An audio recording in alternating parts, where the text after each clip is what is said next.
Okay, everybody, welcome to the Board of Selectmen meeting for July 13th. Please rise for the Pledge of Allegiance. Pledge allegiance to the flag of the United States of America and to the republic for which it stands, one nation, under God, indivisible, with liberty and justice for all.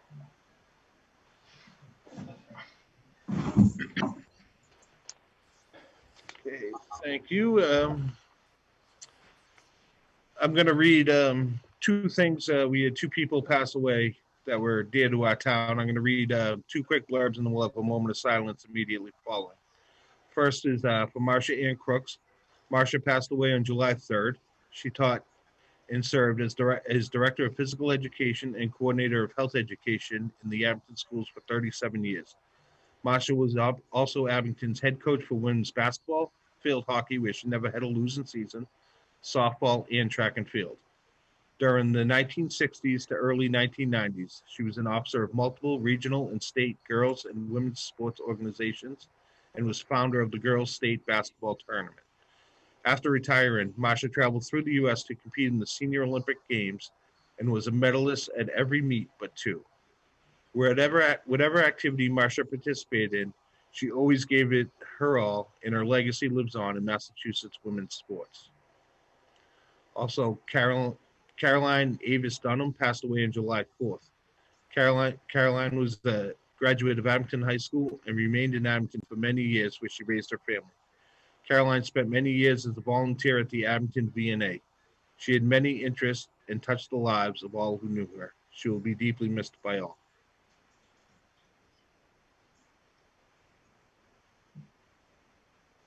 Thank you. Okay. Let's see. First up is public announcements. Mike, we'll start with you. Mike Collegier, welcome to the Board of Selectmen. First of all, congratulations on your victory in what was a very odd election season. Absolutely. So thank you. Congratulations. I know that's not easy anytime you run, but had to be extra hard this year. Any public announcements tonight? Nothing for me tonight. Alex, everything I just said to Mike goes as well to you. Thank you. And any public announcements? No, I have nothing tonight. Kevin? Yeah, I just want to just give a shout out and thank the DPW for their work at Island Grove and getting that up and running. That was quick work they did, and they put a lot of work in behind this. So just want to give them a thanks. Thank you, Kevin. Jim, anything? Cannot hear you if you said anything. Jim is muted. Yeah, I have nothing tonight. Sorry about that. Okay, I do have one from the library. The library will be opening for limited browsing and borrowing beginning next Tuesday, which would be tomorrow, July 14th. Browsing hours will be Tuesdays from 11 a.m. to 4:30 p.m. Last person to enter the building will be 4 o'clock. And Thursdays from 11 a.m. to 7:30, with the last person being able to enter at 7. There'll be senior hours from 10 to 11 on both Tuesday and Thursday. So I know they've been doing curbside pickup, which has been great for people to be able to get their books. But now those limited hours, you can go in. And I believe those are on the website. I know the library sent something out on Facebook today, so feel free to visit them. Next up is reorganization of the board. Obviously, this is our first meeting after the election, so as has been customary for the Board of Selectmen, we will reorganize. And at this point, where I could possibly be nominated for something, I'll hand the meeting over to the town manager, Scott Lambiase, to run this portion of the meeting. Scott. Okay, are there any, I'll ask for nominations for the chairman position. I would nominate Tim for chairman. Does anybody wish to second that nomination? I'll second that. Are there any other nominations for chairman? Are there any other nominations for chairman? With a motion and a second, all in favor of Tim Chapin being chair? Aye. Aye. Aye.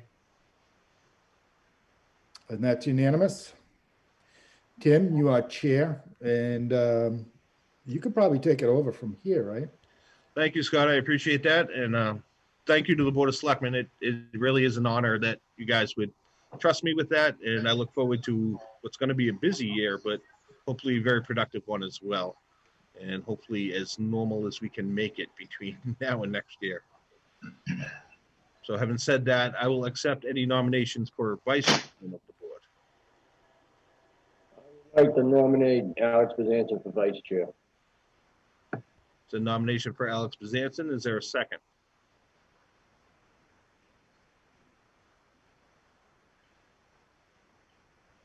I will second that nomination and give it the opportunity for a vote. So any discussion before we vote on that? Hearing none, all those in favor of Alex Bezanson for vice chair? Aye. Aye. Having 3 votes. Alex, congratulations on being vice chair. Thank you. Next up is public appointment. We're a little short of the 6:40 time. Scott, is this a official public hearing or? Yeah, and this will be an official public hearing. Someone from National Grid should be chiming in shortly. This should be, I don't believe, we did put it out to obviously the residents in that area that if they wanted to participate, we gave them a call-in number and the Zoom number. So we should wait right up until at least 6:40. Absolutely. So if nobody objects, we'll move on to vote for to approve the minutes of June 15th meeting, 2020. So that's only you, Jim, and Kevin. That on is those. correct.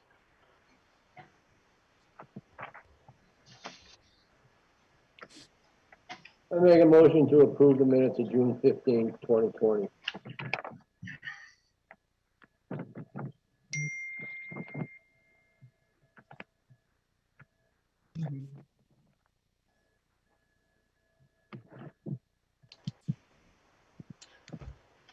I'll second that motion. Any discussion on it? Hearing none, all those in favor to approve the minutes of June 15th signify by saying aye. Aye. Abstain. Any objections? Okay, hearing none, that's unanimous. Still a little short of 6:40. Next up on the agenda was the Board of Selectmen's Liaison to Plymouth County Advisory Board, which currently, I believe, Jim Conley, you're that member, I do. and you're wishing to step down. Yep. And I will nominate Kevin DiMaggio to take my place. Okay, nominating Kevin DiMaggio for the Board of Selectmen Liaison to the Plymouth County Advisory Board. Is there a second? I'll second that. Nomination and a second. Any discussion?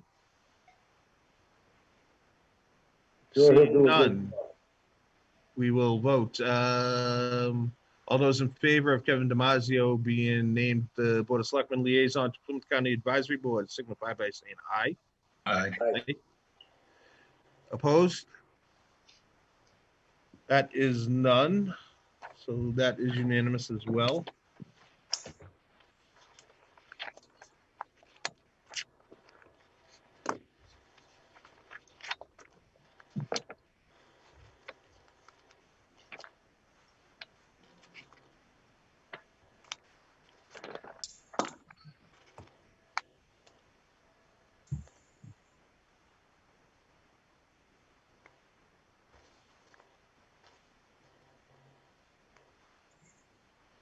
Okay, we have a couple of appointments we can vote on here while we're waiting.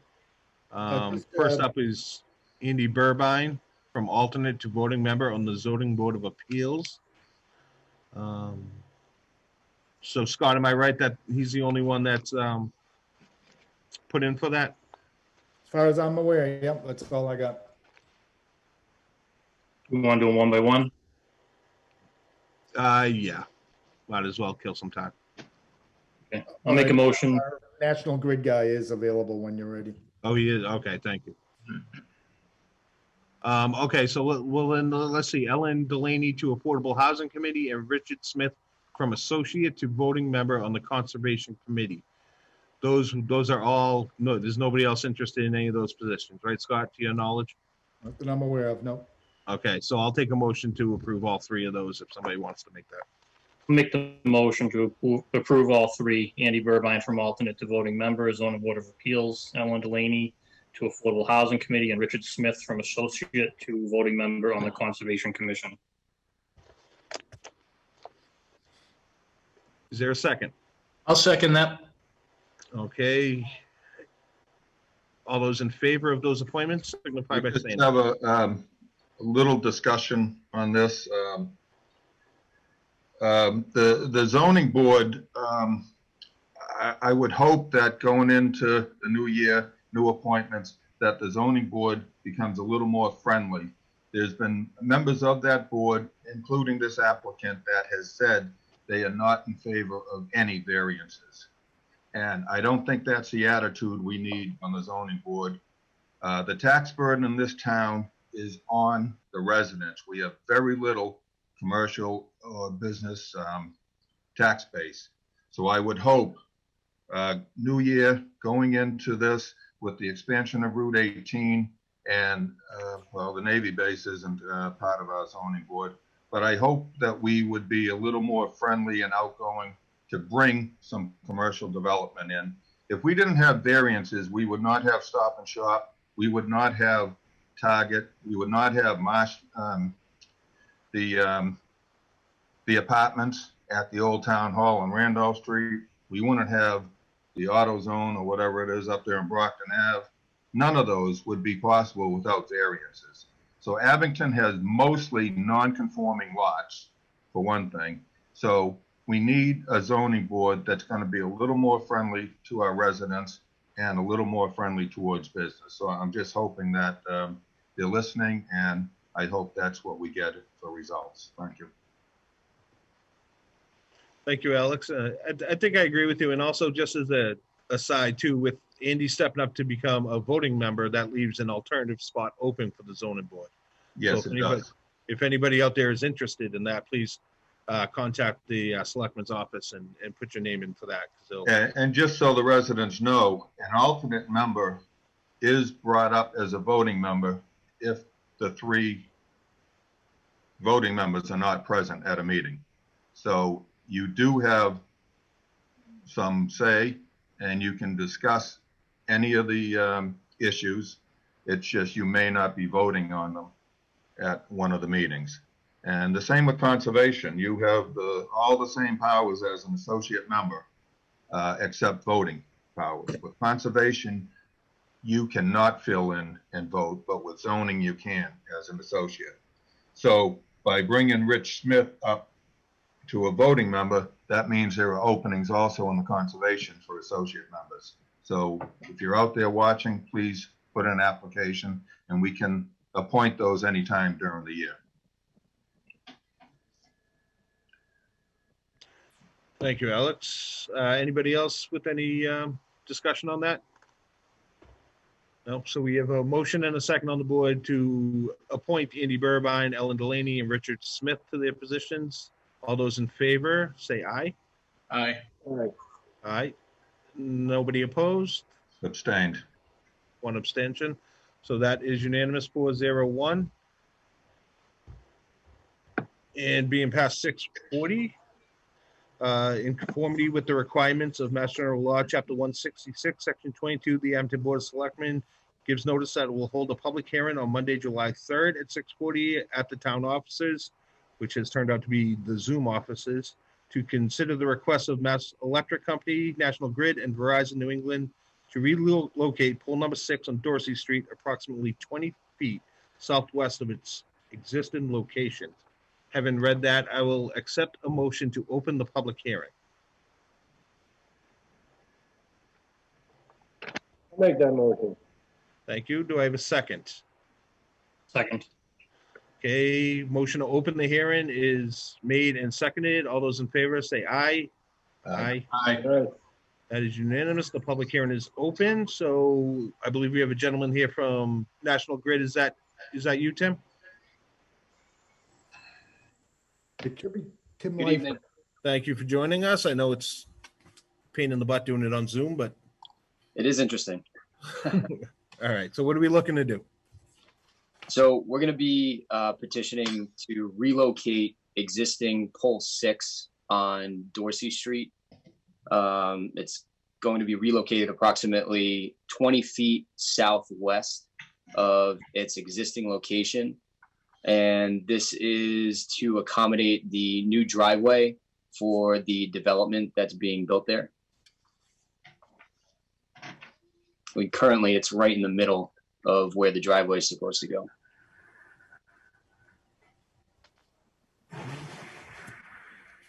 I'll open it up to the board. If you guys have any questions as you look through the paperwork, please feel free to ask.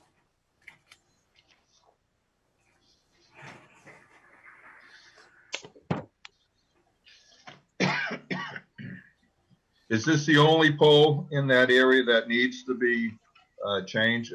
Everything's underground, isn't it, in the new development?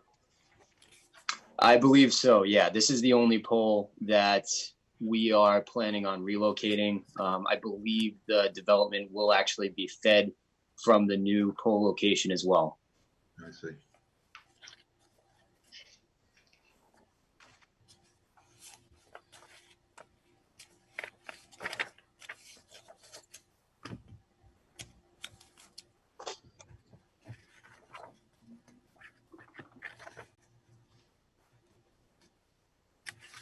Anybody from the board have any other questions for National Grid? No. I have nothing.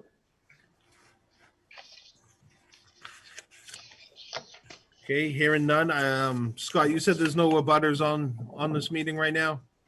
Not that I'm aware of. We invited them along. We did send them notice. We asked them to RSVP just so we'd make sure we wouldn't miss them. But no, doesn't appear so. Okay. Then with Kevin, no- Tachi, you can text me if you think differently.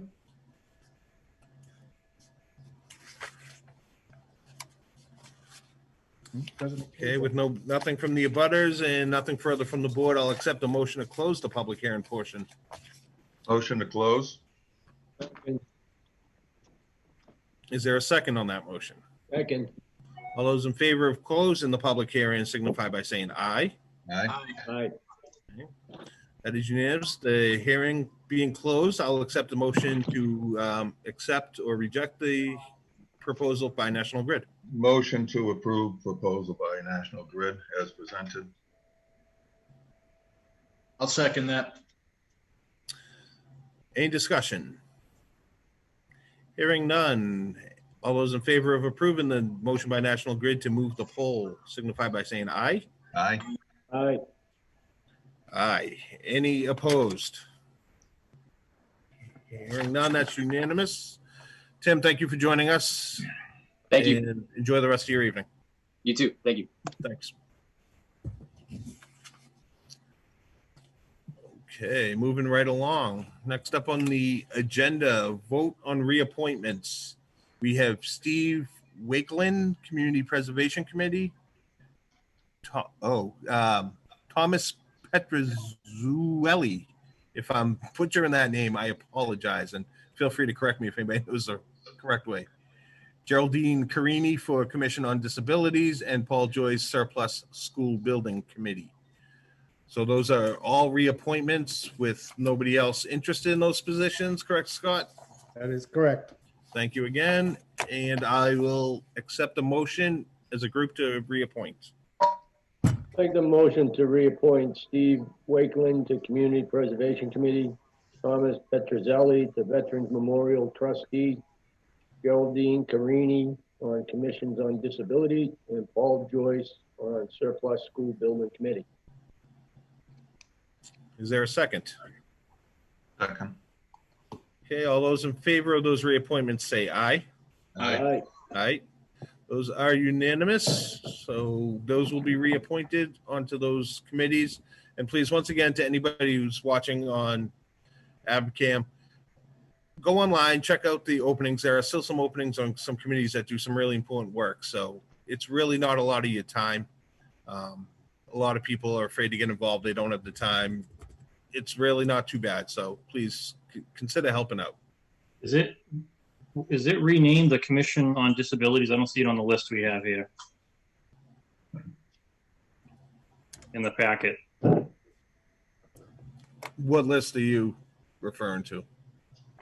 For reappointment? Not on the agenda, but in the packet itself? Yeah. I thought this came up before, and I thought the Commission on Disabilities, thought it was defunct or it was changed to a new name, because I thought we had someone that was trying to get appointment before. But I don't see it on the list. Typically, they're called the Municipal Commission or the Local Commission on Disabilities. But Okay. it is legit. I know what you're talking about, Kevin. I do remember us last year having a question on, I'm not sure it was this committee, but it was a certain committee Yeah. that had been defunct for a while, and we were appointing people to it. Okay. This is a reappointment, so I assume it's the committee that is active. I think Yeah, that's fine. I think the committee that you're Need on the thinking of list. was a housing committee of some sort. Yeah, there was 2 housing committees at one time, and Yeah. Is that what it was? That might have been what it was. Yeah, it's fine. I just didn't see it on the list, and that's why it jogged my memory. Okay. Thank you. So next up will be the presentation by MRI on the police management study. Kevin, you're the lone survivor of the subcommittee. Do you want to speak on this before? Or introduce them maybe?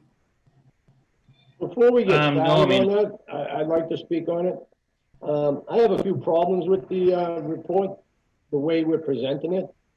I think this should be open to the public so that they can participate.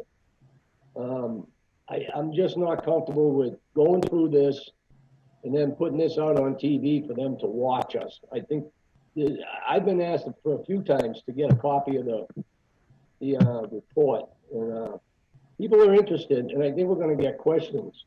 With that being said, I want to make a motion that we table this until such time that we can set up someplace soon in which the public can participate in this presentation.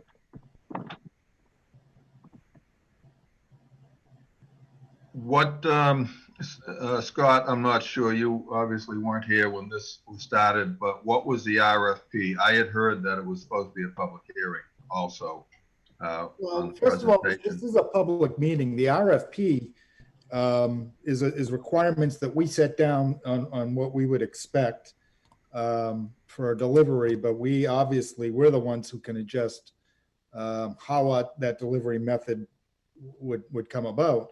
The ability to have a public meeting with as many people as you may anticipate coming to this public meeting is very difficult. At best we can get about 20 people into the Carter room. So there's no requirement in the RFP that these folks are bound to as far as this meeting goes. But I think Jamie, I know she's on here, Jamie Kenny with Kenny and Clifford. I think maybe we could hear from her. Yeah, sure. So I think that's in terms of feedback, community feedback on the report. The report's quite dense. So what I would recommend doing is we have everybody on the line, and this is obviously just a recommendation. It's the board's decision. We have everybody on the line. We have the report ready to be published, and we're probably going to publish on the town's website. It might make more sense to have them go through the presentation, allow everyone to have time to really absorb the report, because like I said, I think it's 160 pages and most of them are single spaced. So it's quite dense, and we've made it now so that it can be publicly distributed. So I would recommend that we put it as a public record on the website. I know the deputy chief and the chief may also want to have some feedback as well in terms of their opinions. And what I would recommend doing is putting those documents up so that everyone has a full and fair opportunity to really look at the documents. And then if it makes sense to have a public meeting about it, it might make sense to have another meeting. But in terms of just having no meeting tonight, we do have everybody available. And I don't know that we're gonna, I get it. I understand that there's a lot of public discourse and you want public feedback on that, but I think we can probably look at a way to do it that allows to have both. Thank you, That's Jamie. kind of in line what I was thinking, is get the report out there so people can read it. And I'm sure there'll be questions coming up from the public, just to be fair to everybody. And I do agree with Jamie. I remember the chief wanting public input into the report, into the survey, into the study itself. I think this will be the opportunity for that public to come forth, make their comments, ask their questions, and see where we go. Yeah, like I said, I think it's a lot of information. So to have a discussion that's going to be, you know, more than just facial, it might take a little bit of time for people to digest it.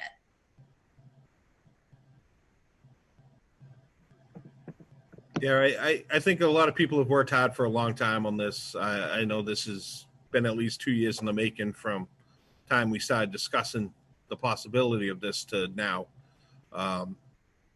To really not get it I don't want to delay it any further from getting it out to the public. So I think we have our meeting tonight and we can present it and then people can read it, and later down the line when restrictions loosen up a little bit, or maybe I know we're looking into possibly having some outdoor meetings or whatever, to really invite people in then and to ask whatever questions, instead of them just asking questions that maybe will be answered in the presentation itself that's coming up. So just my opinion, but there is a motion on the floor, excuse me. Any further discussion, or is there a second on that motion? I would second it just for discussion purposes, but I think if we're going to release it to the public, let's listen to their presentation. This really isn't for us to analyze tonight with them, but I think Jim is correct. I think we need, you know, once this is released, I think we should schedule a time for a public hearing on this, whether it's outside or whether it's in the auditorium like we did town meeting. But I think that's what the residents are expecting. But I think, again, I think we need to give everyone time to read the 160 pages so they can have their questions. Because I don't want to have a meeting where they're asking questions that are answered in the report. So I think it's important to get it out there tonight, and then let's start planning a meeting. And if we have to do it at the auditorium like we did town meeting, then that's a possibility. Jim? Kevin, Mike, any thoughts before we vote?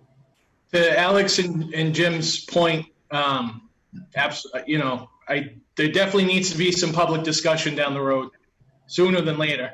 But like Jamie said, everyone's here. Do the presentation. Let the public, you know, digest it.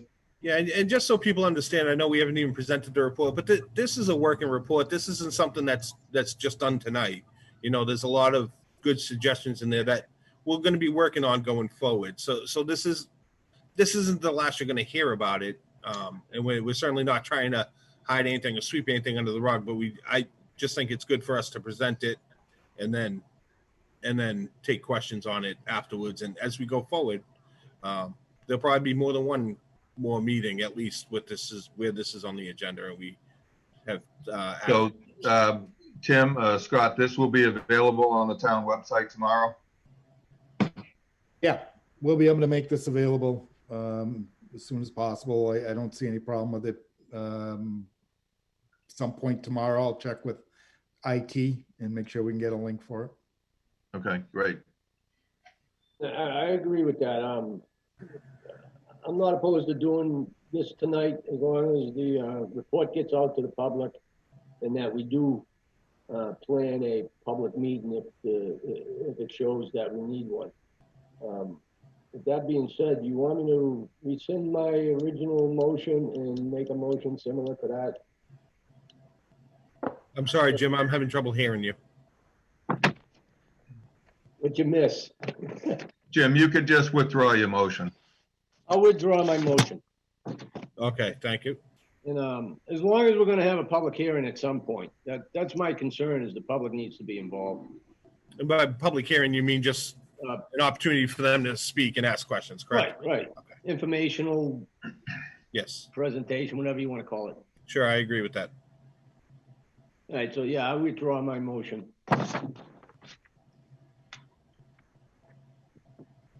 Okay, thank you, Jim. So going back to that, Kevin, did you want to introduce what we're doing? Yeah, I just wanted to, again, Ken is obviously not on the board any longer, but I want to thank Ken for what he did and his, however many nights we spent on this. And MRI, I want to thank them for the job that they did.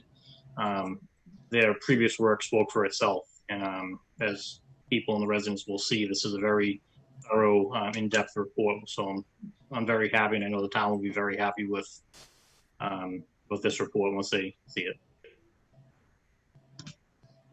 Okay, thank you, Kevin. And who from MRI is doing the presentation? We're gonna share based on the topic, Tim. But I thought that I would just kind of do a little brief intro if I could. Would you like us to get started? Yeah, please go ahead. Okay.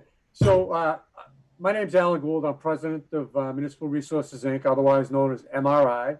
MRI has been around for 35 years. It was incorporated just about 35 years ago. Although we do all general municipal management stuff, this was an assessment of your police department, and the four of us tonight have committed our careers to law enforcement. So that's why I was a little more actively involved in this one than I am some of our projects. MRI in its 35 years has completed law enforcement / police projects from South Carolina to the Canadian border. Collectively, this team of four that you see is probably responsible for being involved with several hundred assessments, studies nationwide in our careers. So that gives us pretty broad and national perspective. And to speak to the point you were talking about with public meeting, public presentations, and further public discussion, we view this as a living document, and it's a roadmap really for the town and the police department. You're able to choose and to prioritize the recommendations that we've made in this report. Some may require funding, some will require time, and some, there'll be a significant commitment from the PD and from the town. So, that works well. So with that, Sean Kelly, Sean, give a wave. Sean was the project manager.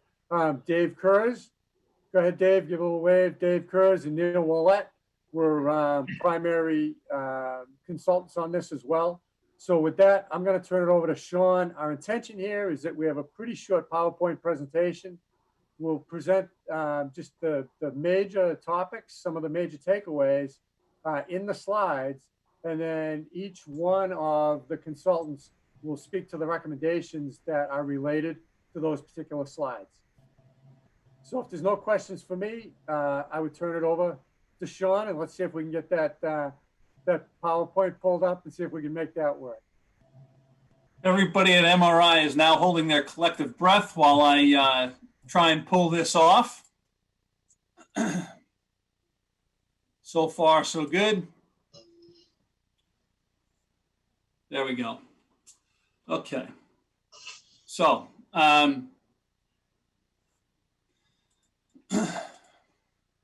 okay. So very briefly, as Jamie pointed out, this is a lengthy and dense report. So for us to try and do a verbatim introduction of it would be a huge use of your time. So what we've done here is boiled this down to a few key points, predominantly in each of the areas that we looked at, starting here with the current state of the Abington Police Department. We recognize what made our lives very much easier is their lengthy relationship with the Massachusetts Police Accreditation Commission and their use of best practices in the Commonwealth for the delivery of police services to the community. Accreditation is not a simple process. Their willingness to accept external scrutiny and oversight by a third party is remarkable and worthy of your attention. When we were in town, we took a look at the facility and all of the offerings that that facility has for the delivery of services. And what we found is that it is a modern, well-developed facility that's flexible enough to meet the community's demands for the foreseeable future. It's adaptable for if you had sudden growth, and I can see that building being the delivery point for the police services for some time. And that's made possible by the stewardship responsibilities that the police department has obviously undertaken. They're very proud of that facility, and they take very good care of it. What we found at both the facility level, the town level, at the department level, and then at the officer level, was that the Abington Police Department is well equipped, and they are mission capable. And what I mean by mission capable, that sounds like such. What does that mean? They have the ability to meet the demands of today and any unexpected moments that they may have for the future. And it's one of those things where you see across, as Alan pointed out, we have a fairly extensive experience around the country with regard to assessing police departments and their ability to work with the community. And as wonderful of a facility as they have, and as wonderful as the equipment that they have, none of that's any good if the people aren't any good. And in this case, you have a very committed police department. They want to deliver these services to the community, and they're committed to doing that in the best possible way, as made example by their commitment to accreditation. So the next couple of slides, Neil and Dave are going to discuss. Go ahead, guys.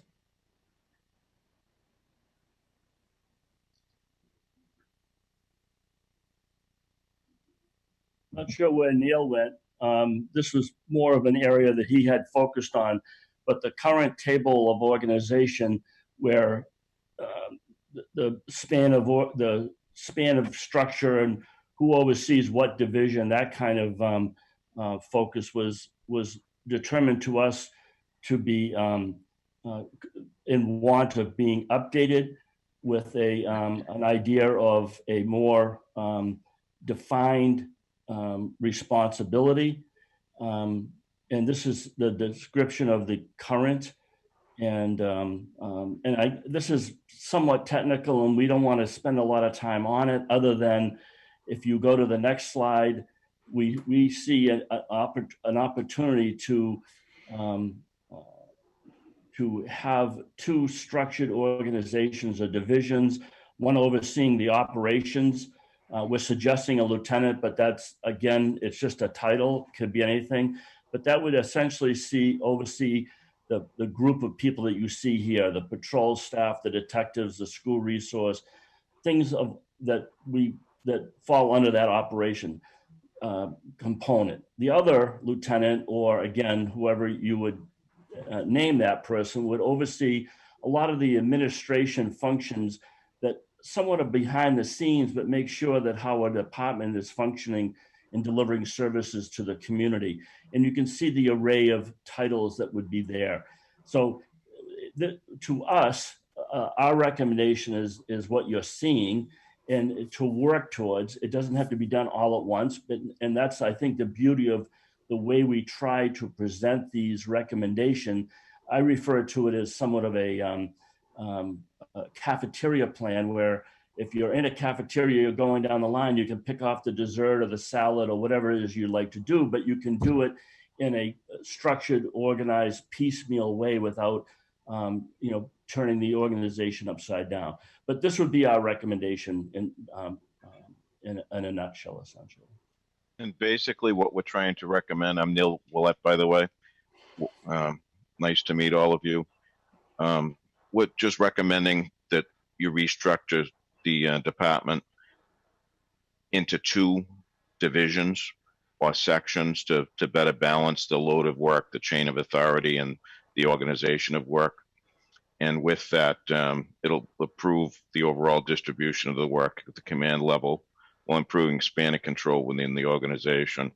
And we recommend that the reorganization includes transitioning to a system of staffing that allows civilianization of the dispatch center and the reassignment of officers from that dispatch to patrol and investigative services, because that's where we saw a major void. And you've already gone the first step by having civilian dispatchers. Currently have 1 full-time and 3 part-time. So that will be a good thing for the police department to redistribute the sworn personnel complement into that area if you so choose. Thank you.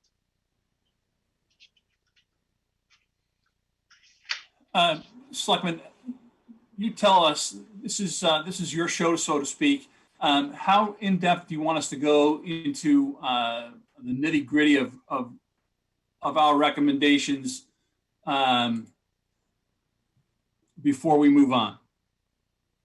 I have no objection with however in-depth you think you need to go.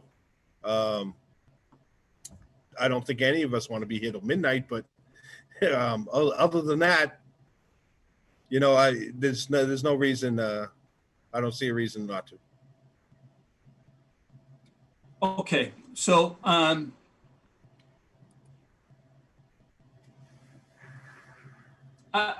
tell you, I think our report has extensive listing of recommendations that are found there, and we are happy to go over each one of those, but at the risk of being here till midnight. Sean, I'd suggest that we read the major recommendations related to these topics. And then after everybody has a chance to digest the report at some point down the road, we'd be able to answer questions. But I think that tonight we should just probably keep this at a relatively high level because few people have seen the report. Okay. So I think you've heard the high level of what we've just been over with the restructuring and the organizational things, and some of those themes are going to be repeated as we move through this entire process. The only other thing I would add, if you could go back to that previous slide, Sean, if that's possible, with the proposed structure. And one of the consequences of doing this too is it also provides some good cross training. If you're able to swap those, again, we've called them lieutenants, but if you swap those lieutenants in their roles at some point after some number of, year, 2 years, whatever, it gives each lieutenant, one isn't pigeonholed into operations and the other isn't pigeonholed into personnel and administration. So if you're looking at, say, succession planning, this gives you a couple of members of your command staff that are pretty well rounded because they've been in both sides of the house, so to speak. That's all I wanted to add about that, Sean. Ready to move on? Yes. Okay. So Dave and Neil, you wanted to touch on community policing and response to culture service?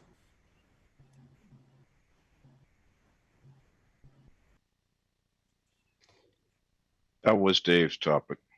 There was a significant number of programs, and one of the things that we look for when we do these studies is that the community policing isn't seen by the staff, more importantly, as a program, that it's more of a philosophy of the department and that their existence is essentially to service the community of Abington. And that's what we did see. There were a number of different programs or initiatives engaging the community, and all of that was well received. And you can see them evident with even the basketball, putting the hoops outside the station and things of that nature, which invite the youth in, which is always a difficult challenge to make relationships. So you'll see the recommendations, but overall we were pretty impressed with that. We like the idea of the idea of purposeful policing. In other words, a focus on things that the community wants. With that, we would like to see in the future a community survey being delivered to the community to get some feedback from the customers.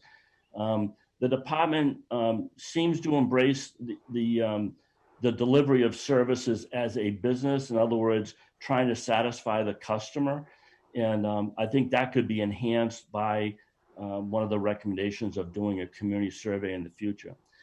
As far as response for calls in the staffing levels, you're down a number of offices as it is. So it created some challenges for us to look at the current operations and to see what we could offer you for opportunities to enhance. And as Neil already pointed out, one of the areas that we think you should switch to is anytime there's a potential to have a civilian do something that a law enforcement officer is doing, that you should look deeply into streamlining that operation. Not only is it more cost effective to have a civilian do some things that they legitimately can do, such as evidence control, dispatching, those crime analysis, things of that nature, then that should be reviewed and looked at from a purpose of not only saving money, but allowing the police officers who are heavily trained and are relatively expensive when compared to a civilian, so that they can focus on law enforcement delivery of services as opposed to things that might not be. So very briefly, one of the things that's a challenge is that, you know, communities budget 52 weeks a year for people to be employed and being paid. But one of the arguments that is that we want to submit to you is that simply because you're paying them doesn't mean that they're delivering services at that time or are available to respond to a call for service. And that really is what it's about. So you'll see that it's divided essentially into 3 categories. And this is a model that's accepted nationwide in an area where it's very difficult to, you know, it's not like we can, it's just not an easy thing to put your arms around. So this gives you at least an idea of one approach to point out to the Board of Selectmen that just because you're paying them for 52 hours a week to patrol, that they're not available for all that time because there's training, they're in court, they're on vacation, they could be sick, on leave. So all those things are calculated in, and you'll see all that math accomplished. Additionally, the chief is, you don't have a minimum staffing. In other words, you can't run and operate a shift without X number of people.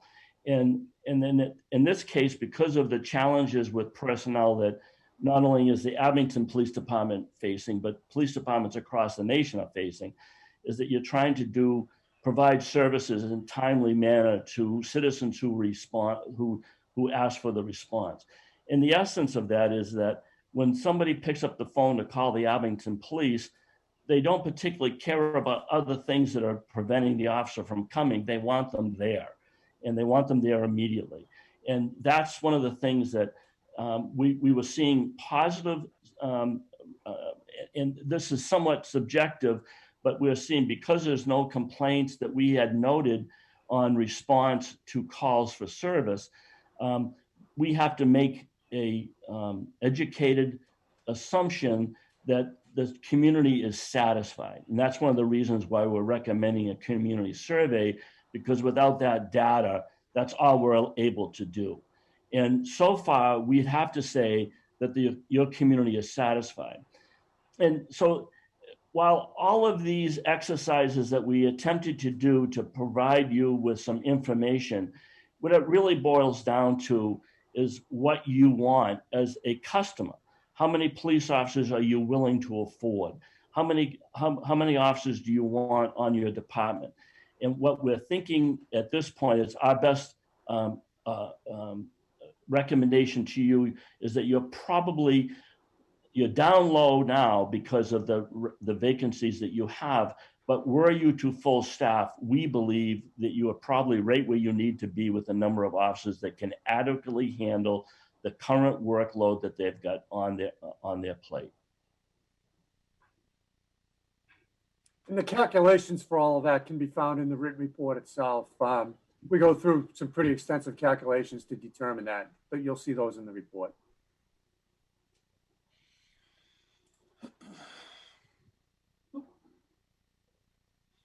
So these were what Dave was talking about with the calculations what Alan were talking about. Neil?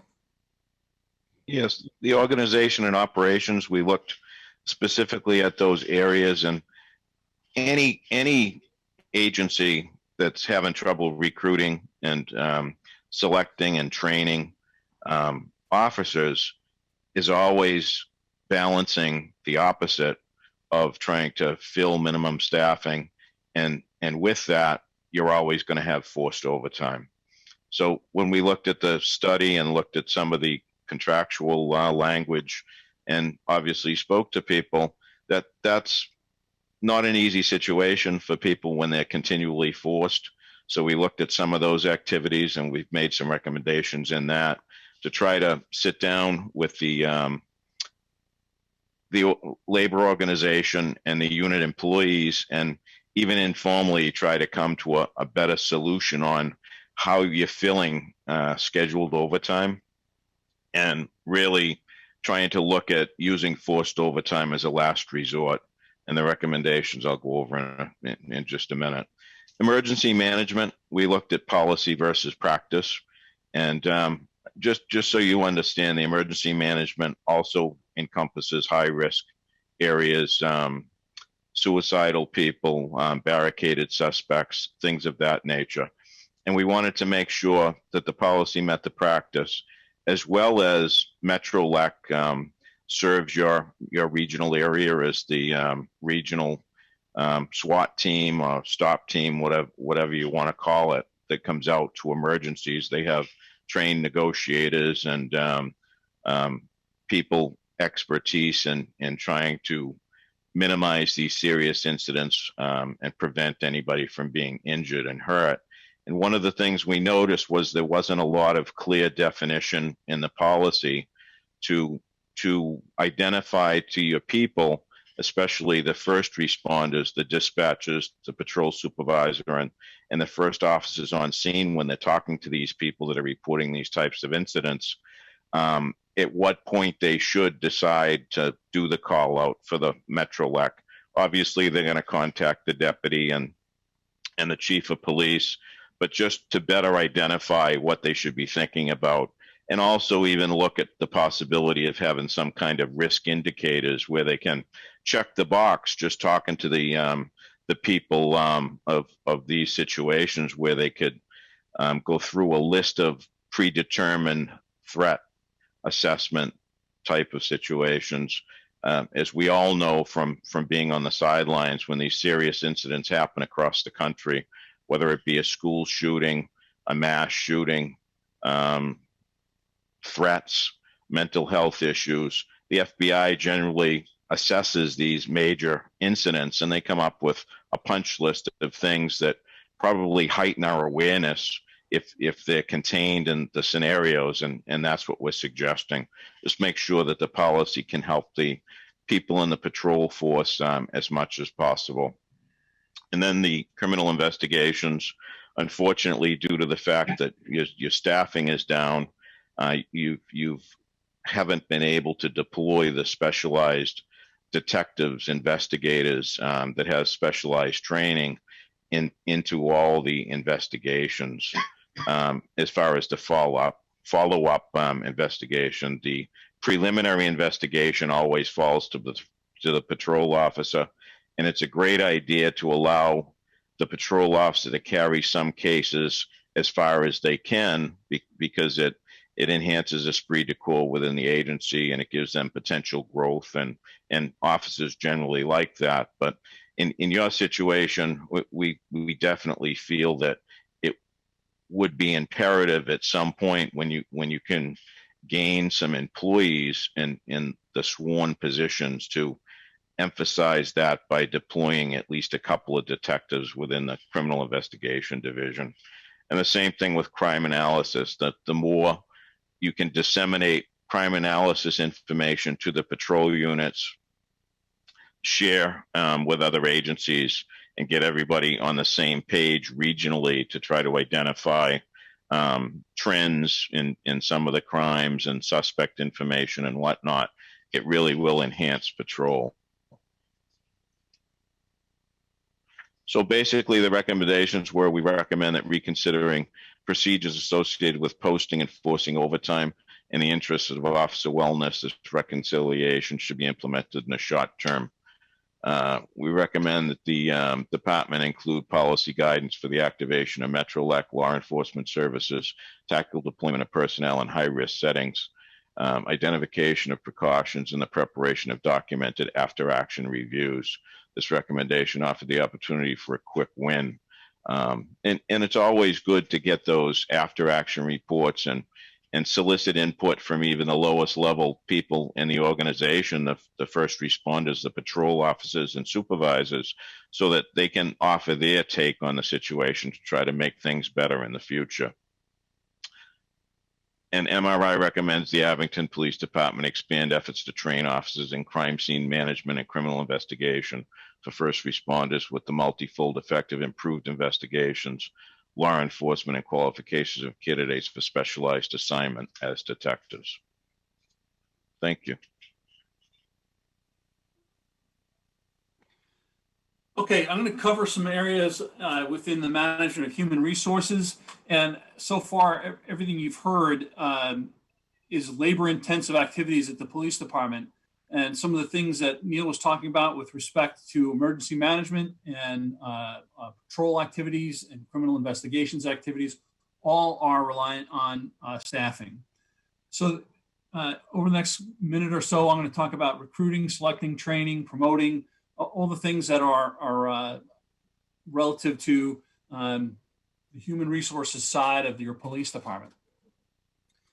So for recruiting, one of the things that the police department told us, if they said it to us once, they said it a dozen times, they're really struggling trying to fill the vacancies of the police department for a variety of reasons.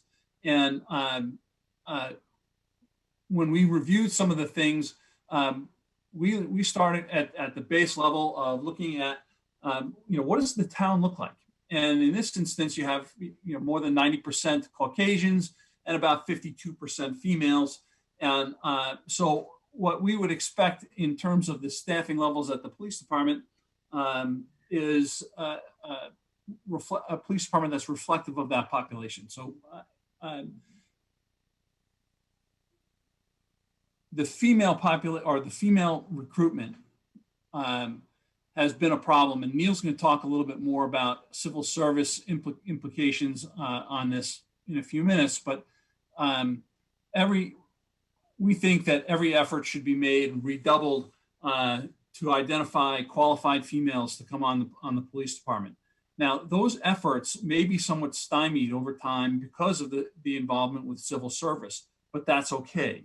I know that sounds strange, but it's okay. If you are in the community and hitting some of these key areas where recruitment becomes a little bit more involved, puts the police department out in the community specifically for this purpose, at some point here, even if those people are recruited and end up going to another agency, the positive conversation about the Abington Police Department is happening in the background, and eventually you'll start to enjoy the recruitment of more females to your police department.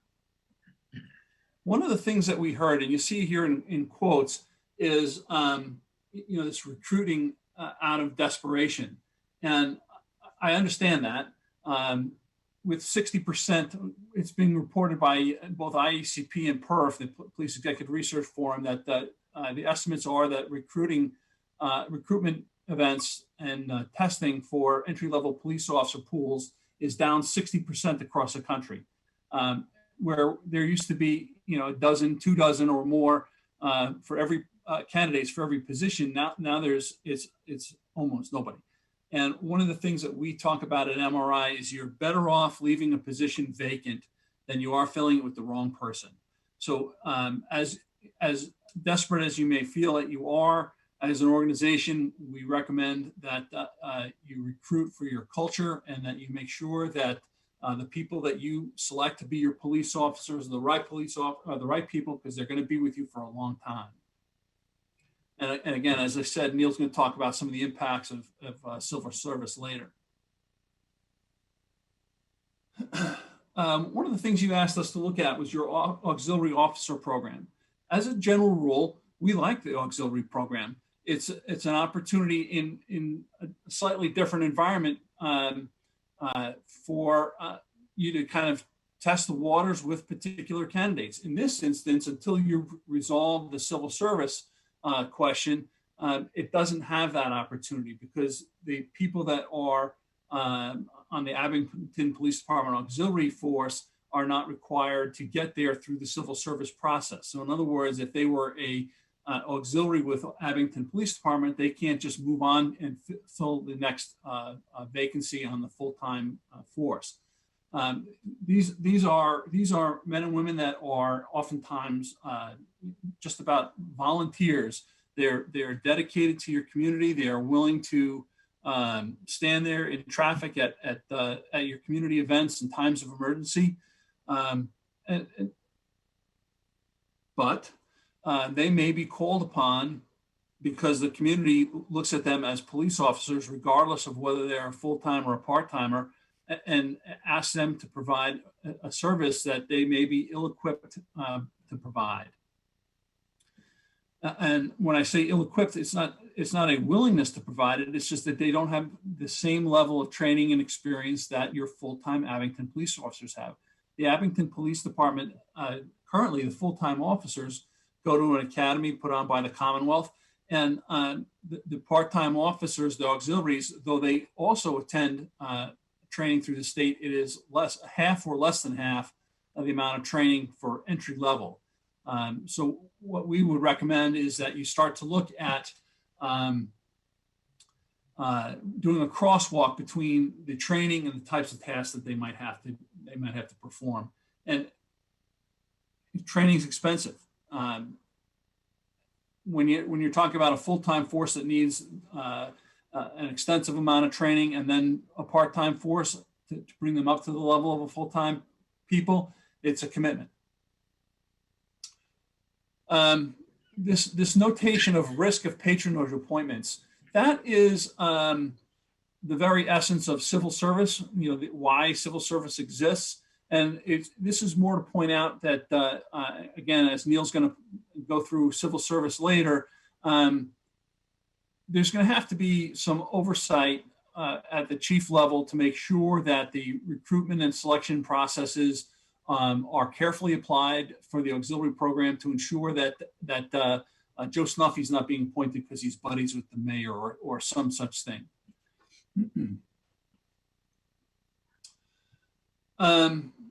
Training.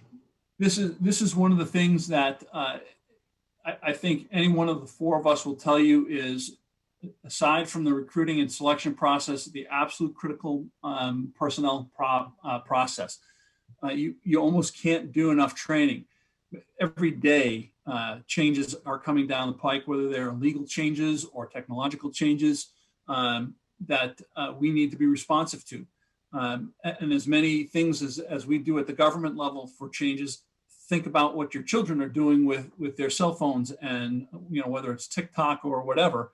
And now have your police officers that are sometimes as old as me, trying to figure it out. And if you were on the call before the meeting started and you saw what a technophobe I was and couldn't get through this process, you can understand why training police officers constantly updating them is a critical function of the police department. Promotions, I'll tell you, I've got it here in quotes, the acting sergeants thing, mostly because I guess I don't fully understand how acting sergeants have remained in place for as long as they have. There are promotional processes that are driven by civil service, and that needs to be resolved. Organizationally, as a community, we got to figure this out. Get to the point where you've identified highly qualified candidates for the role of sergeant, that first line supervisor, and make that happen. I don't recommend, we don't recommend that the acting sergeants thing continue for very much longer. That may not be something that you can resolve tomorrow. That's going to, I would imagine, involve communication with your stakeholders and figuring a way that's mutually convenient for both the employees and the community. Cost of human resources. This is one of the things that MRI talks about oftentimes. It is so much less expensive to retain quality employees than it is to go through the cycle of rehiring all the time. As I'm sure your command staff will share with you, the cost of recruitment and selecting new police officers and going through the cost of training them at the police academy, then training them for the uniqueness of the community as part of field training, and then rinse and repeat because vacancies continue to happen. It's very costly. So the finding ways to retain employees though it will continue to be some expense, it won't be nearly the cost of constantly going through this recruitment cycle. One of the things that we noticed and recommend as a quick win is the introduction of some program for commendations, honors, and awards. At the time that this report was completed, there were plenty of policies that described internal affairs and discipline, but there was no mechanism, formal mechanism anyway, of recognizing police officers for good work, reinforcing the behaviors that you want to have exhibited by your Abington police officers. Similarly, we also didn't find what's called a personnel early warning system. And in essence, that is a command level tool to measure different systems across the department as defined by the department and the stakeholders of the department for those things that are indices of an officer that may be heading down, or really department employees of any classification that may be heading down a path that with proper intervention may prevent heartache later. So those two things, they can be put into place relatively easily. There are examples in the Commonwealth with other agencies that have such programs that Abington Police Department would benefit from in the short term. Dave, you want to talk about the written directive system? Sure. This is one of the areas which we, or I personally, I've seen this is one of my areas of expertise is written directives, especially accredited process. And I would say that 95, if not higher, percentage of the organizational studies that we enter into for communities, we end up recommending that the department go through some kind of accreditation process with their policies and directives. And your department is already in the MASPAC process, which is a state-driven, low-cost option of accreditation. And what I mean by accreditation is that it assures the community who are not experts in policing that the department is embracing best practices for how they go about doing tasks and delivering services. And that, for instance, issues like use of force, pursuit driving, other high liability directives, that policies that departments should have, not only are best practices, but because of the accreditation process and through MASPAC, people come in periodically in inspected files of the Abington Police Department to verify and confirm that the police department is in fact adhering to the policies that they have in place. Now, I know that may sound to the layperson like a very, well, isn't that what happens everywhere? And we can assure you that is not the case. And what you have from the MASPAC process is an assurance that your department is embracing best practices for Massachusetts, and there's a demonstration that the department is adhering to those policies. So that really is very critical, and we were, I for one was very pleased to see that recommendation didn't have to be made because you're already doing it. Now, that being said, the gold standard for the country or internationally is CLIA. And CLIA stands for the Commission on Accreditation for Law Enforcement Agencies. And in essence, it's a national program for our purposes that you're going to see a lot more discussion about, especially in the aftermath of the George Floyd incident that occurred in Minneapolis, where there's a lot of discussions about policies and procedures, best practices, who's doing it and who's adhering to it, and how do we hold our police responsible. And CLIA does that. And on a national basis, there is a cost to it, but in many cases, what ends up happening is that you can be assured that the policies on a national basis are in place, and that again, the department is adhering to them because inspectors are sent to the town of Abington to assure that that is what is happening. A report is produced to verify that it's happening. It's not a situation where you have to worry about what's happening, from running the gamut of how to hire people, how to promote people, how to deal with discipline, how to deal with all those high liability use of force, things such as duty to intervene, de-escalation tactics. All of that is encompassed in this program.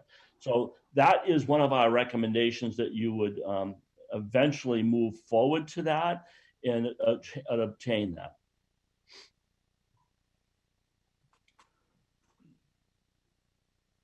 Ready, Dave? Yep. And now we're back on civil service. And I am from an agency that is civil service and still is civil service. So I have a little experience in the historic aspect of civil service, not so much in Abington, but certainly in general. There are some impacts of rules on recruiting and selecting. However, I would point out that civil service doesn't really do a lot of recruiting. They hold the examinations. They do go regionally and make announcements, but the real issue and onus on recruiting falls to the agency level. And the reason why I say that is the goal is for Abington to get as many Abington people.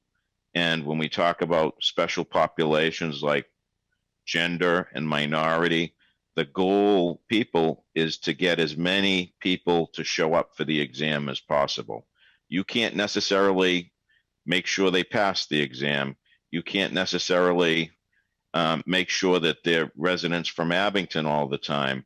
But the bigger pool of candidates that you identify through Explorer programs, speaker bureaus at the local community colleges, gyms that specialize in female complements of customers, all these things you do have a say in, and you can utilize your resources to identify those things that you can make an impact. And then once they do take the test, and those that actually pass the test become eligible on multiple lists, that's where civil service really has more control of who you can select based on military status, residence preference, foreign language skills. And in some police and fire departments, they look toward emergency medical technician training. Those are special lists. And I know that we discussed the female issue with the chief and the deputy, and they actually did make an effort to try to get a gendered list. In other words, a list that's specific to females. But current civil service procedures and rules require that the request go to the Mass Commission Against Discrimination. And for whatever reason, the administration said that wasn't granted. So that's another area that you can look toward. The other issue is transfer of officers in and out of Abington. As Sean and any of us will tell you, when you lose a seasoned officer, it's much more costly for you to retrain people, because not only are you losing the money that you put into the training, but the tenure of a police officer, especially when they get to 5 years and beyond of experience, you're really losing a lot of experience when somebody transfers out of the agency. So you want to control that.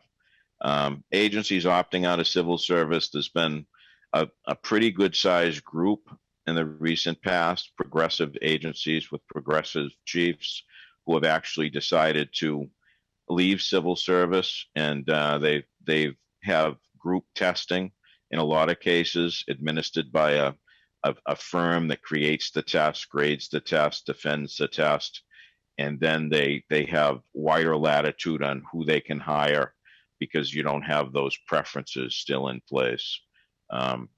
Anytime you consider opting out of civil service, you really have to look at all the cost benefits.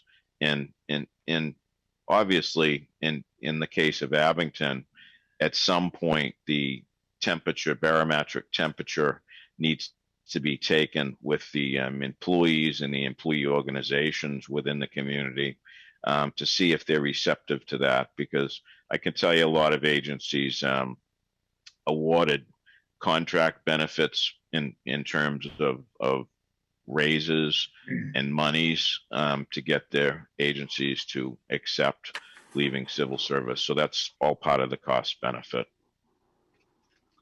And basically our recommendations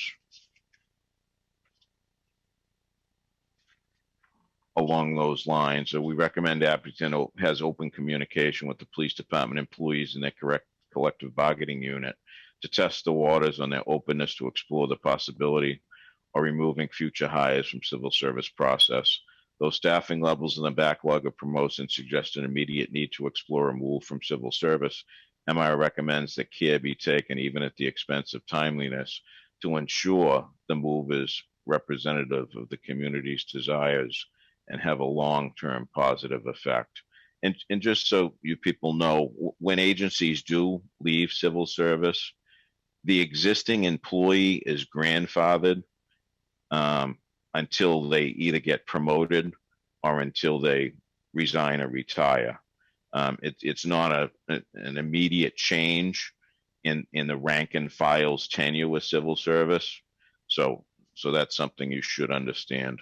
And also, if the town opts to leave civil service, they should evaluate the need for policy revisions that describe objective process for recruiting a pool of qualified candidates, selecting candidates for hiring, as well as for promotional decisions. The pace of transition from civil service will likely dictate the schedule for achieving this objective. Thank you. So Dave's going to talk to you a little bit about some things that come out pretty much exclusively through the chief's office.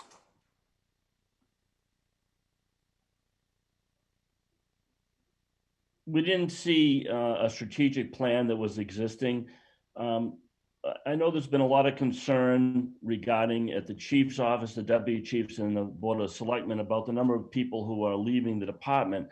So we were looking specifically at some mechanisms where you could engage officers at a variety of levels to offer their insight and then become stakeholders, if you will. There's been a lot of studies done about the various age groups, you know, the boomers, the millennials, the Xers, the Zers, and God knows what's next. But there's been a lot of that study on the nuances of these employees and how they want different things. And much of the reading and research that's going into this clearly demonstrates a desire to have vested interest in the department.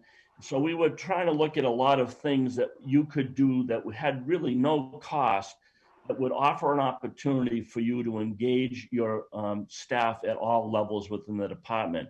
And one way would be not only was there a strategic plan missing, but the creation of that strategic plan could be done in a format where it would engage more people at various levels of the department by doing what is referred to as a SWOT, which stands for strengths, weaknesses, opportunities and threats to the organization. And you do that essentially internally so that people who are in the department offer their insight to those various categories. And that's one of the issues that we believe is somewhat low-hanging fruit that could be engaged at minimal cost, other than an overtime situation where you gather your people together. I'm going to let Neil talk a little bit about the collective bargaining area. He was more engaged in that research than I was, and I'll take back with the management communications. Thanks, Dave. I did speak with some of the employees and obviously the management team, and in a lot of areas, the collective bargaining seemed like it might be more rigid and formal than sometimes it needs to be. And I guess my point, it goes back to what we talked about, forced overtime and the assignment of overtime shifts. There were instances where it appears that when somebody requests the time off, it comes into the lieutenant's office and he assigns it to a person. And if that person doesn't want to work that shift, they in turn have to organize a replacement on their behalf. And this happens, according to some of the employees, even at times where people are out of state or out of the region on vacations. And again, with the assignment of overtime, a lot of departments, including the one that I worked for many, many years, the contract said, obviously, the shifts have to be filled. The chief has the right to fill the shifts. But informally, the union was allowed to create the rule of how it's best going to accommodate the membership. And as long as that process worked, the chief allowed it to happen, and it took some of the stress off. Because the worst thing people can face is when they have weddings and pre-planned vacations and time off, especially in an agency that's understaffed, of being forced back in on overtime and the last minute not being able to take care of those personal issues. It creates frustration. In a couple of our recommendations, we really emphasized the fact that maybe the union and the management teams could informally set, obviously with the blessings of their authorities, and try to work some of these things out informally, just so everybody can be serviced by the end result, and it makes life a little easier for everyone. And did you want me to take care of the management communications as well, Dave? Sure, that would be great. Okay. Well, one of the things we looked at is the formalness of communications across the agencies, because although we talked for some time earlier in the presentation about informal communication and getting people to be able to come and speak with the administration and give ideas and have back and forth information. As far as the management communications, and MassPAC is very stringent on this, as well as CALIA, there needs to be specific ways of communicating things like general orders, special orders, memos, personnel orders, when a new employee is hired, when somebody leaves the agency, all these things that have serious ramifications throughout the agency need to be documented in a formal communication. And when we looked at the PD, they had implemented the PMAM system for the accreditation module because it does allow to track some of these communications. But as we delve further into some of the formal communications, we found that a lot of times the IMC email is used as the communications method for most situations within the agency. And the problem with that is they don't allow the attachments to be attached. So even a posting for a specialized position, when it goes out, you really should say what the qualifications are. The job description should be there. what the hiring process or selection process is going to be. All those things we found were missing because the IMC system doesn't allow you to put attachments within the system.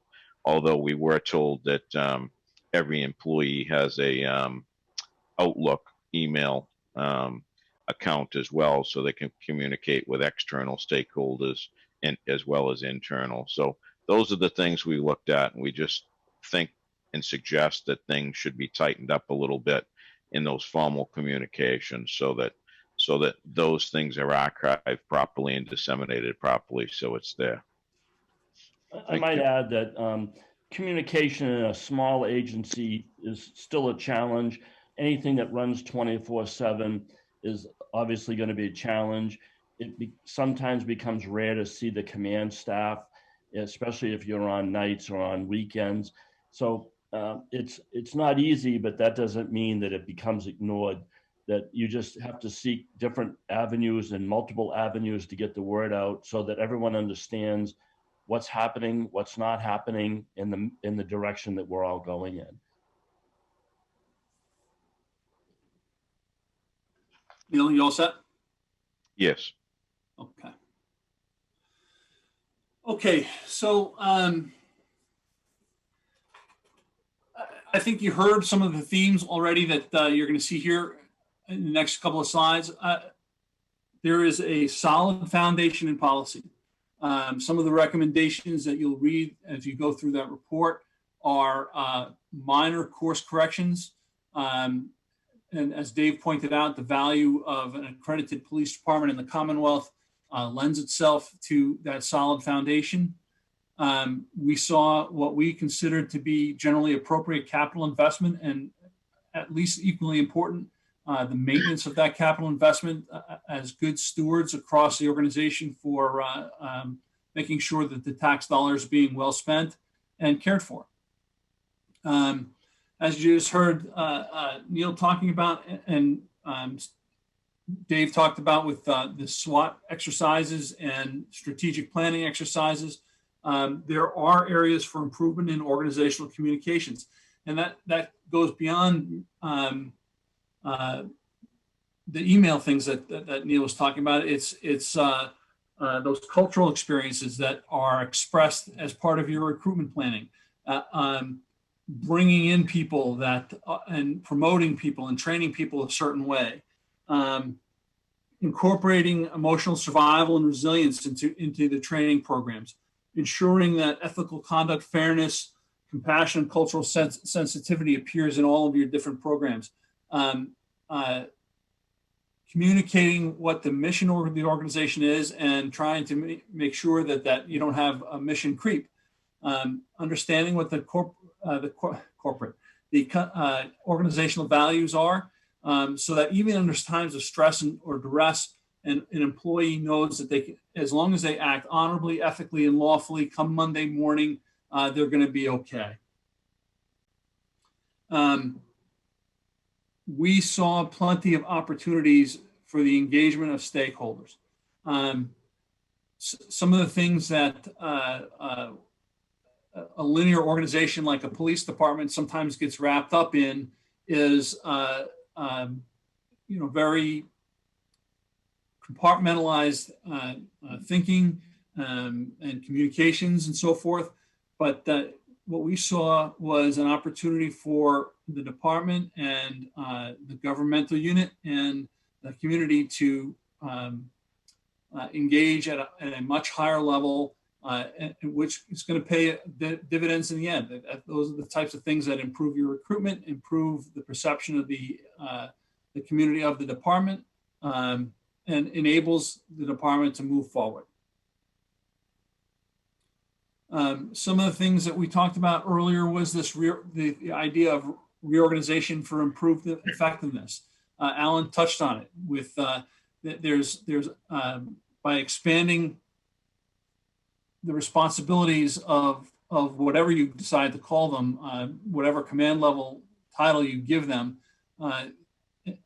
it improves your pool of potential candidates for advancement later. To make sure, again, continuing the thought process of making sure that you're picking the best qualified person that is the right fit for the culture of the town of Abington. Neil talked about it. We've said it a number of different ways. We recommend that you disassociate from civil service. That's not going to be a simple process. You are going to have to engage with stakeholders, particularly in this case, when I'm talking about stakeholders, I'm talking about your bargaining units, and get their buy-in before you can make that move. There is no question about it that your chief, I'm sure your deputy chief, and every person right down to the junior most officer, as Neil and Dave both pointed out, when officers are being forced to work overtime, recruitment becomes the highest priority for those new guys.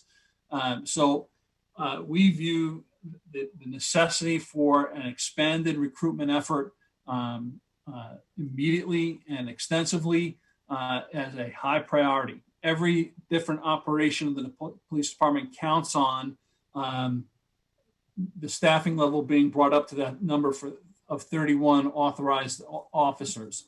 The other thing that you need to take into consideration is with this whole COVID-19 thing, some of the police academy operations may be limited. There may be periods where you're going to see a difficult time getting people into the police academy in the numbers that you may, even if you're successful in recruiting.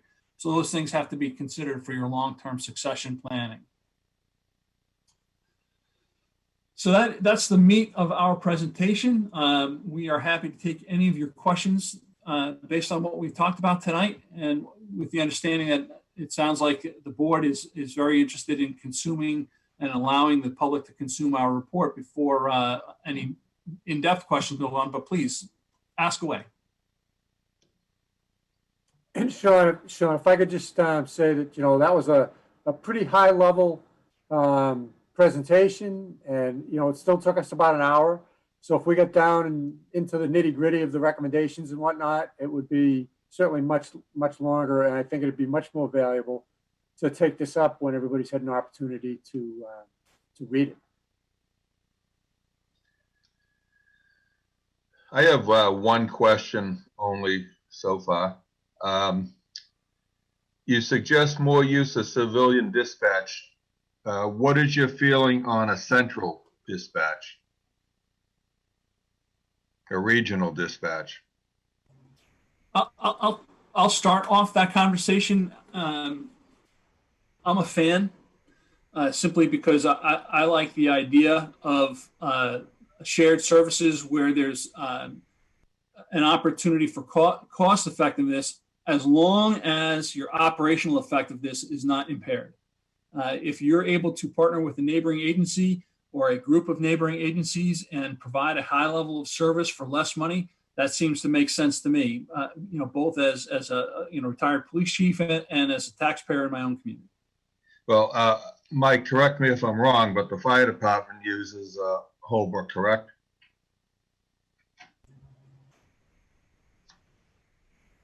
Well, the central dispatch and regional dispatch can mean two different things.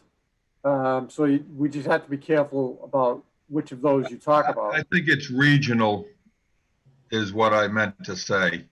And I believe our fire department is already using that. Certainly, we've done a number of regional studies in Massachusetts as well as in several other New England states. That's always a challenge. That takes quite a bit of work to pull off. You have to make sure that the person that's providing it can provide it sufficiently and efficiently. It's always a matter of cost, because when you do that, you're going to have to pay somebody. In essence, you're contracting with somebody to do that.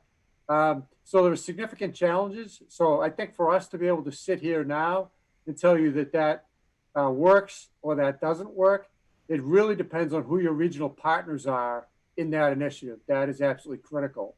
But, as a very bottom line thing, I can just about guarantee you that those dispatchers are probably civilian in a regional dispatch center, and that we think that the move to civilianized dispatch in Abington would be the right direction to take.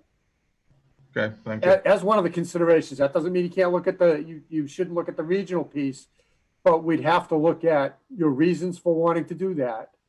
If it's money, it may not always be cheaper to do it that way.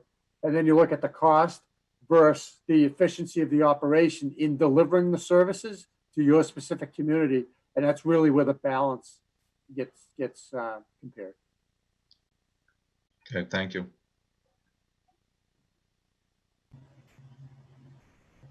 Jim, any questions? I'm good, thank you. Mike? Kevin, any questions still? I just have one question. Can you, obviously one of the main driving forces in town meeting approving this, the money for the study was the turnover with the police department. Can you speak to what you heard while talking to some former officers that have left and what challenges you had in speaking with them?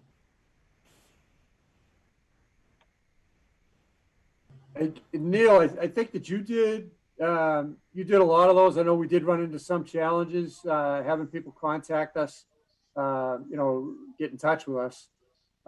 Is that something that you're comfortable speaking about, Neil, at this point?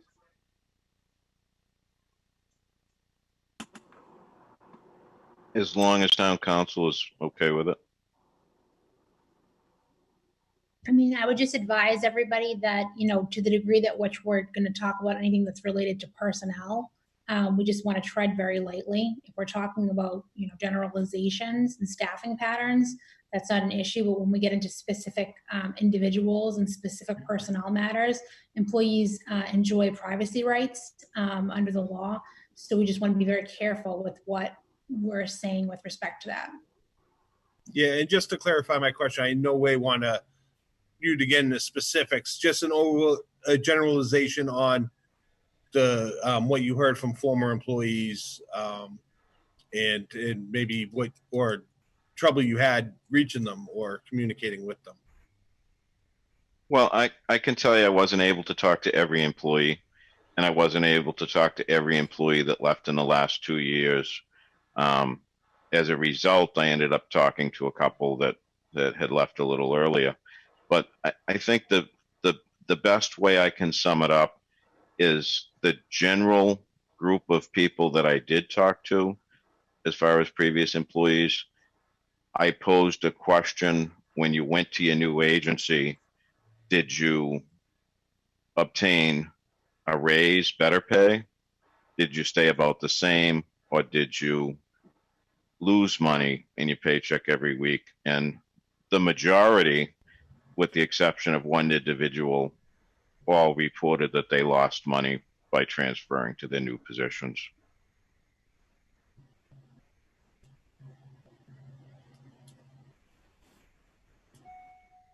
So Neil, just to clarify one thing, you said you did speak to, I think, one person that was a little earlier. And no, you didn't go back any further than about 2.5 years anyways, right?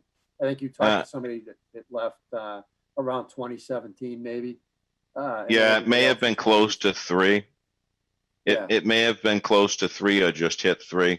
So it was all recent. It was all relevant to the study. I just wanted to make that clear. We didn't go back a lot of years, no more than 3 years. Exactly. Could you hit on why the time frame, that the 2 or 3 years? I know we talked about it before, but just to refresh the board on why you only went back 2 years. Sure. I mean, I can tell you that from our perspective, 2 years, 3 years, something like that is pretty relevant to a study. If you get much beyond that, things change, people change, command staff changes, contracts change, money changes, working conditions can change. So if you go back, any further than, a few years, you can start to question kind of the relevancy of anything that you hear that's related to that. So that's why we started with the 2 years, and we ended up going back to 2.5 or 3 years with, at least one person. Does that answer the question, Kevin? Yes, thank you, Nolan. Any other questions for MRI? Okay, hearing none, I'll thank you, Neil, Alan, Sean, and Dave. And am I still on this meeting, or did that just kick me off? Yes, still on. You're still there. Still on. Okay, I can't see you. So anyway, thank you guys for joining us. We'll be in touch because I'm sure we'll want to have another meeting where the public can ask questions, and I'm sure we'll have more questions when we consume that. Sure. Thank you. Thank you very much. Thank you all very much. Have a safe night. Thank you very much. Thank you. You guys. Thanks very much. Have a good day.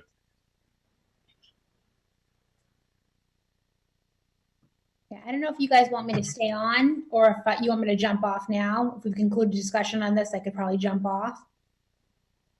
Is there any other discussion from the board on this, or are we moving on to the town manager report? I have nothing else. Okay. Thank you very much, guys. I appreciate Thank it you very much. very Jason. much. Nice to meet all of you. If I haven't met you yet, I'm Jamie Kenny. Nice to meet you all. Thank you. Okay, so next item up is the town manager's report. Scott, go ahead. No item. It's not even on there. I hope you all got that report today. So the elections were a success, well, more successful for some than others, I guess. But town meeting was a success. We got that done. So our next meeting is scheduled for the 27th. My hopes would be to have an in-person meeting at Town Hall, if that is your preference. At this time, the Carter Room can handle up to 20 people. That would include the board, myself, and someone, whoever's there from the cable company. But if we had a public hearing like we did tonight we have several more poll hearings that have to be done in public session. We have I believe a liquor license, either it might be a change of premises or change of owner, but whatever it is, it does require a public hearing. Eventually we have to get to the road acceptance hearings. So it would be nice to start doing maybe one or two of these. I think any one of them would only, bring in one or two people with it. So we would be able to keep ourselves well below 20 people. I think, I imagine you must have had, probably 3 or 4 attendees that would just come no matter what was on the agenda. So I think as long as we keep it light, we'd be fine. And I don't anticipate these guidelines changing anytime soon, but certainly, if we have to find something bigger than the Carter Room for something important, like if we want to do the, a recap of this MRI study, we'll start looking into other venues. We considered looking at a tent and putting up a tent outside. It's still an option, but even a large tent will probably only get us up to about 50 people, which again, it's a good option and it's one that's out there if we need to. So that's our plan right now. If you want to change that, I'll go with that for the 27th. God, is there anything preventing us from using the auditorium like we did for town meeting? Town meeting went pretty successful. If we had a large venue or a large for meeting, a larger, a larger meeting, obviously. I could talk to Peter Schaefer, but I don't believe there'd be anything preventing us from doing it. No, I think, we would just want to keep in mind that we'd want to, whenever it is used, whoever's using it, at some point, we still want to take care of it, make sure it's clean. Absolutely. In between. But again, the planning board is also starting to look into this and trying to figure out ways, that we can start doing some public stuff again. It's just, we got to get people back to work. But again, like I said, when it comes down to it, when we start to figure out what kind of crowd we will get for our next largest meeting, we'll certainly consider the auditorium. Plymouth County Commission has had another meeting and they announced another phase of funding. Abington is eligible for just over $1.5 million total between just phases 1 through 3. We're still in the process of generating all the paperwork and getting all the backup information. Our town accountant, Sue Moquin, has been working very hard at it. There's a lot a lot involved. At this point, I think she has said it's up over, she's collected and has up over $500,000. And she expects to be submitting that fairly soon. We do have more money, more expenditures coming from the school. Right now, phase one had a 724,000 allocated just for Abington. That will automatically, it's carried over into phase two where we are now. Like I said, in total, it's about $1.5 million just between phases 1 through 3. And that also includes 136,000 that's earmarked for veteran services, council on aging costs, and library costs. So those can be culled out separately, some of the expenses over there. So that'll be nice. And we're all working on it. Like I said, there's a lot of backup information that's required to go with this. So it is quite a bit of work. And as I said, town accountant's office, Sue Moken's office, who's been really collecting all this, is pretty much just coming off of getting through the budget cycle and refining a budget that had already been put together. So we're working. We'll get there. Next meeting, I'm going to be submitting to you a list of short and long-term goals of mine. These will be objectives that I want to get done over the next few years. So it'd be something that I want the board to review, make sure that we're on the same page. If there may be stuff that you want to add to it or not as enamored with as I am, but now that we do have town meeting behind us and we're ready to start on some programs, I'd like to get these out to you. And let's see, starting tomorrow, I'm going to be taping some video segments on AbCam with the assistance of Kevin Tocci. I'm going to try and do one every 2 or 3 weeks, but probably closer to 3 weeks. And each segment will involve a department head or someone around or a project that we got going on in town. It's going to be quick, probably 25 to 30 minutes long.